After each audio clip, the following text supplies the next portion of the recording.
Assalamualaikum warahmatullahi wabarakatuh. Di pertemuan pertama ini, saya akan menekankan kepada pertanyaan yang pertama, yaitu kalimat apa? Gitu. Kalimat apa? Untuk bisa menjawab kalimat apa, maka yang harus dipelajari adalah yang pertama kalimat dan yang kedua tanda-tanda kalimat itu sendiri. Sebelum masuk ke sana, saya akan terangkan terlebih dahulu dasarnya. Bahwa ketika kita akan membentuk suatu ucapan, baik dalam bahasa Indonesia maupun dalam bahasa Arab, ada partikel terkecilnya. Apa itu? Kalau di dalam bahasa Arab, partikel terkecilnya namanya huruf. Namanya huruf. Hurufnya adalah huruf hijaiyah, huruf al-hijaiyah. Ini di dalam bahasa Arab. Yang huruf-hurufnya ada alif, ada ba, ada ta, dan lain sebagainya. Kemudian di dalam bahasa Indonesia itu huruf abjad, disebutnya huruf abjad. Anggotanya ada A, B, C, dan lain sebagainya. Ini adalah partikel terkecil untuk menyusun suatu ucapan. Kalau di dalam bahasa Arab adalah huruf hijaiyah, dan kalau di dalam bahasa Indonesia adalah huruf abjad. Nah, setelah memahami masalah huruf, kita berlanjut ke yang namanya kalimat. Di dalam bahasa Arab ada yang namanya kalimat. Kalimat ini adalah gabungan dari berbagai huruf hijaiyah. Kalau huruf hijaiyah digabungkan, kemudian digabungkan menjadi satu, maka namanya kalimat. Saya beri contoh, lapadnya lapad masjidun. Masjidun. Ini contohnya. Saya tulis masjidun. Lapad masjidun ini di sini ada huruf mim. Nah, huruf hijaiyah dari anggota sini, ada huruf sin, ada huruf jim, dan ada huruf dal. Ketika huruf-huruf hijaiyah ini digabungkan menjadi masjidun, salah satu contohnya, maka kalau sudah digabungkan seperti ini, inilah yang disebut dengan kalimat. Kalimat ini kalau dalam bahasa Indonesia itu adalah kata.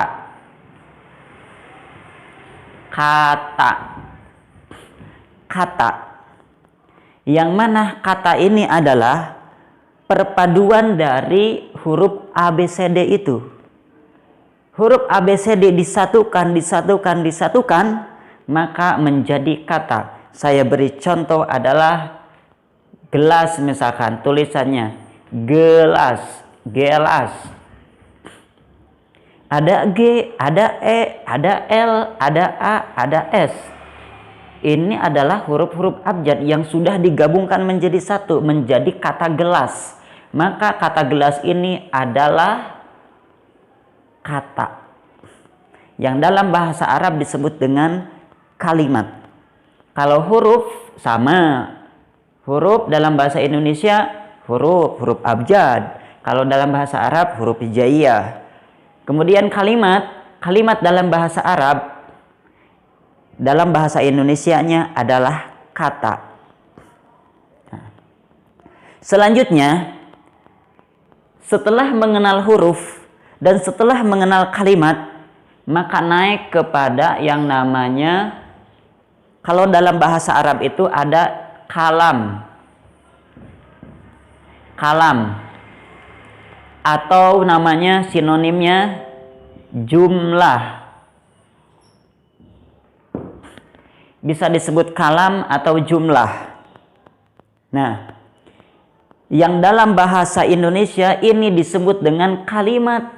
Kalau bahasa Indonesianya kalimat.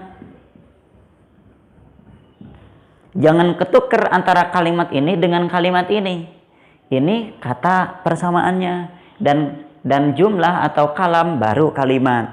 Jadi yang ketiga adalah kalam atau jumlah dalam bahasa Arab. Yang bahasa Indonesianya adalah kalimat.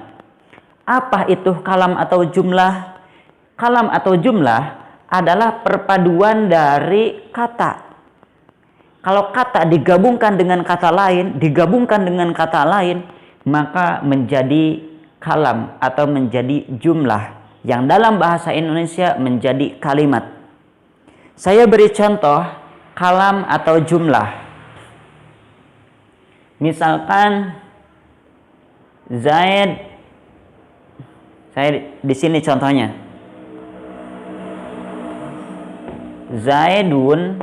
Zaidun ini nama orang. Yadhabu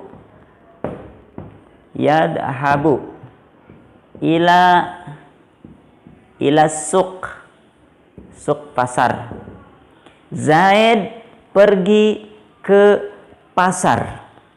Di sini ini namanya kata. Ini kata. Suq juga kata. Kata digabungkan maka menjadinya kalimat. Kalau dalam bahasa Indonesia. Kalau dalam bahasa Arab ini namanya kalimat. Ini namanya kalimat, ini namanya kalimat, dan ini namanya kalimat. Ketika digabungkan menjadi ucapan Zaidun yadhabu ila suq, maka itulah yang disebut dengan kalam atau jumlah. Jadi ya, singkatnya kalam atau jumlah adalah perpaduan dari kalimat. Yang dalam bahasa Indonesia kalimat adalah perpaduan dari berbagai kata. Simpulnya, partikel terkecil adalah huruf. Ketika huruf digabungkan maka menjadi sebuah kalimat. Ketika kalimat digabungkan maka menjadi sebuah kalam atau jumlah. Kalau dalam bahasa Indonesia, partikel terkecilnya juga sama, yaitu huruf. Huruf digabungkan maka menjadi kata. Dan kata digabungkan maka menjadi sebuah kalimat. Nah, ini merupakan fondasi. Harus dipahami dulu terlebih ini. Huruf, kalimat, dan kalam atau jumlah.